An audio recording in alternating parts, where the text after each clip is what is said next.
Thank you to the Minister for those brief remarks regarding the initial questions posed then by the agenda points for this meeting.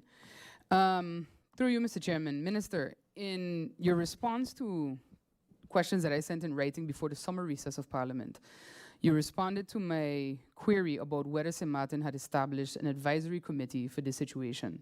That while the committee in Curacao had been established by their government, it was done without the involvement of St. Martin. But you also stated that since May 2023, we're now involved in that said same committee. Could you share which companies, entities, and persons are involved in that advisory committee so that us and the public can be aware? Additionally, prior to the summer recess of Parliament, there was a deadline given to the governments of both St. Martin and Curacao to come with proposed solutions to the issue. I believe that first deadline was June 30th. In the letter submitted to the Dutch Parliament by State Secretary Van Huffelen, it's mentioned that in August, the governments of Curacao, St. Martin, and the central bank came to a solution for refinancing of the COVID loans plus the currently proposed 600 million to cover the ENNIA policies and solvency issues. So I'd like to ask what other avenues were explored prior to settling on this particular proposed solution, which also includes, as the Minister mentioned, a capital injection to cover solvency. Additionally, in that letter, it stated that the solution was amtelijk, so sort of behind the scenes then with government and the central bank. So who was involved in those discussions? Again, going back to this advisory committee, and who sits on that advisory committee? Mr. Chairman, last night the Ministry of Finance sent out a press release that I suppose was also meant to kind of assuage concerns of the public and Parliament over what is coming. But the reporting in the Antilliaanse Dagblad revealed a bit more than what was mentioned in that piece and here in this presentation. So I'd like to ask a few questions regarding that.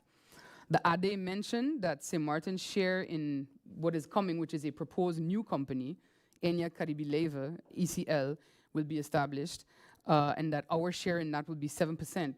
In addition, there's going to be a new holding company, ENNIA Carib Holding, ECH. Can the Minister confirm this, and can he explain what formula was used to calculate this 7% of the shares, again, based on the AD's reporting? Because if that's the case, then the loan coming from the Netherlands to us, to our portion, then would kind of amount to 84 million, again, based on that article, and that part of it would be injected as capital to cover the reserves threshold and the remainder as subordinated loans. So there's three things that concern me there.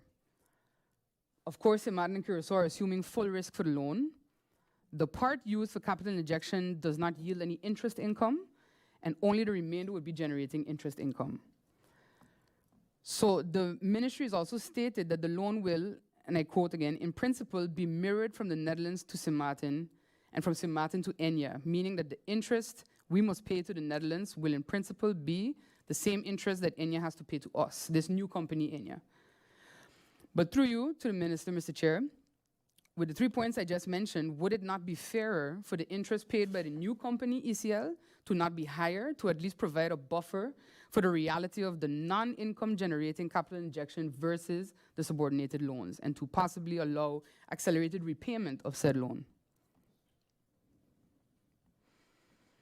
Also, Mr. Chairman, in the press release, and as the Minister stated, the CFT will add the ENNIA loan to the interest burden of the country, which will increase it to 26.6 million guilders, which then falls still under the current burden norm of 32.7 million.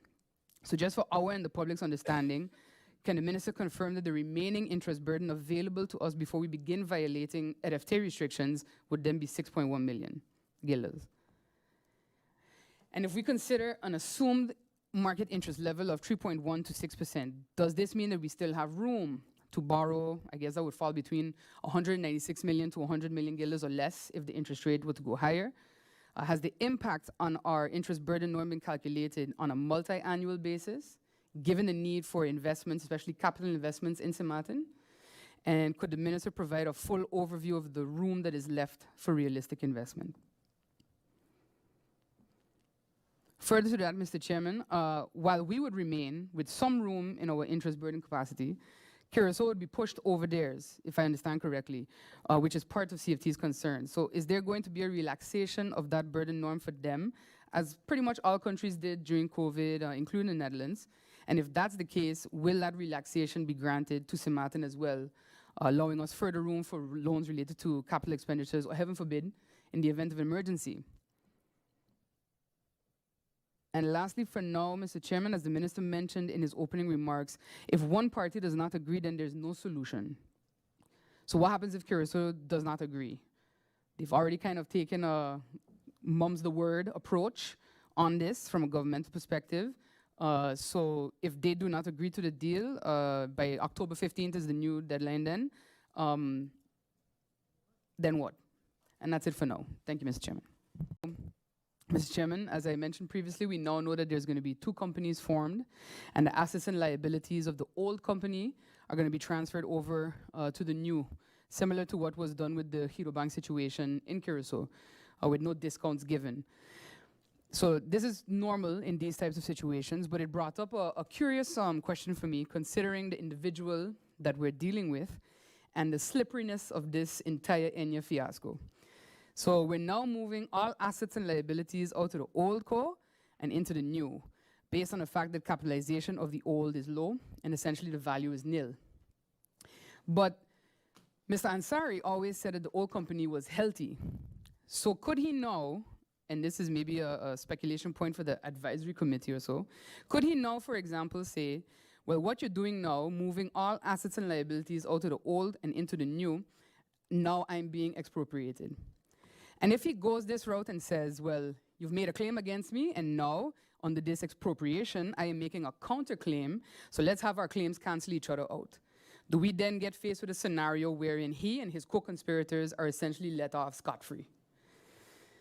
Further to this, there is also the question of the US-NL Friendship Treaty, dealing with investment protections, etc. Could he, with his connections within the Republican Party, which have been well reported on by US media as well, use this, and would that have an impact on investments coming to us, that he manipulates through those contacts US investors to weaponize them against Simaten?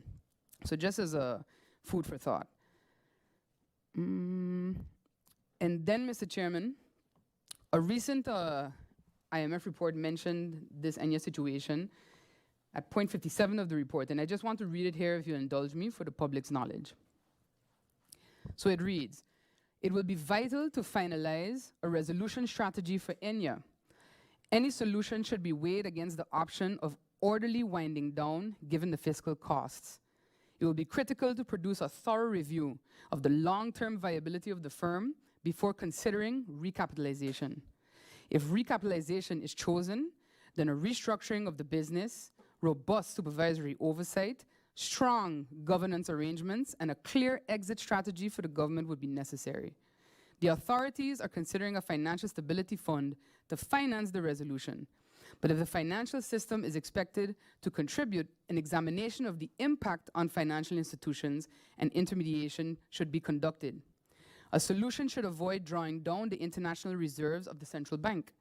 A more structured dialogue between the CBCS and the governments that could be facilitated by a financial stability committee is needed to finalize the strategy for ENNIA's resolution.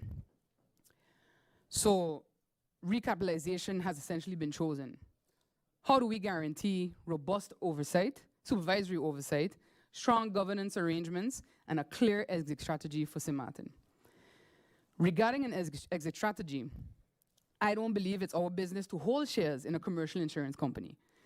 So has the committee, through you, Mr. Chairman, to the Minister, has that committee considered the marketability of the shares on the open market at a price that is at least equal to what is put in, so that the loan could maybe be extinguished in one go?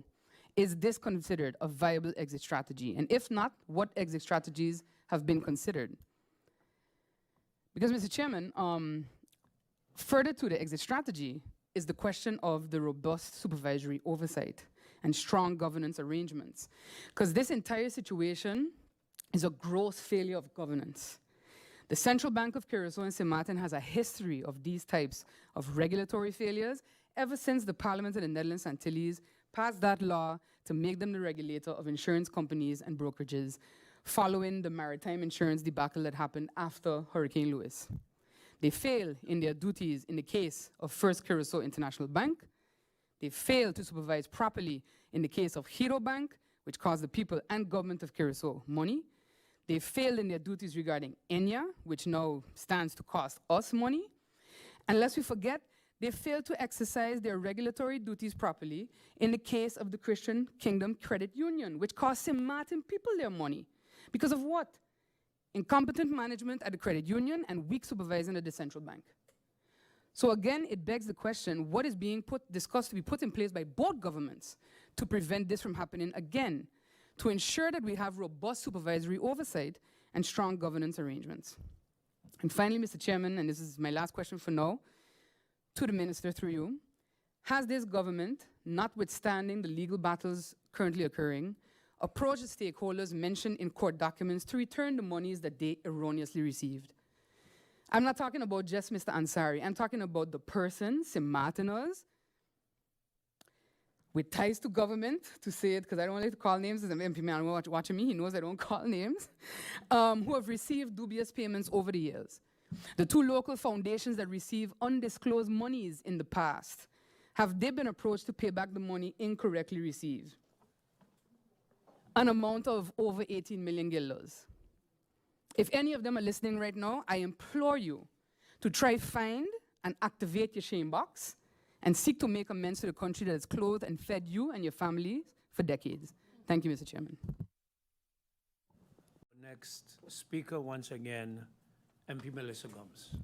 Thank you, Mr. Chairman. I don't have any other questions. I just wanted to, as a side note, since MP Emmanuel mentioned him earlier, the former Minister of Finance, post-Irma of this country, was at one point in time board member of the Central Bank of the Netherlands Antilles for 8 years. So I can't accept that it's portrayed as though we didn't have a representative on the central bank back then. He was there.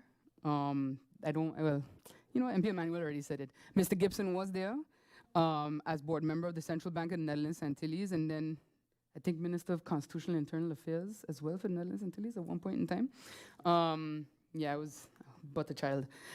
So that's just something that I wanted to say, that I think taking responsibility is a part of autonomy.